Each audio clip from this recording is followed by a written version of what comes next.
How to buy HotKeySwap token. This token came under the symbol of hotkey. So before we start, this is not financial advice. I'm not professional or economic expert, so before investing in any project that you find on my channel, please do your own research. Now, before going and buy this token, make sure to check the Rex account and keep following the updates about this token.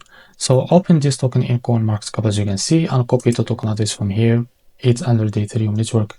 After that, go and open your wallet. For this, I will just use Bitkit wallet. Now go to your wallet, switch the network as Ethereum. Now click on this plus icon. Paste the token address as you can see. This is our token. Now make sure to read that warning. Raise it all. If you are ready to go, just click on confirm. After that, click on this plus icon. Now go back to your wallet. And after that, find your token. As you can see, this is our token hotkey. Click on it. Click on swap here.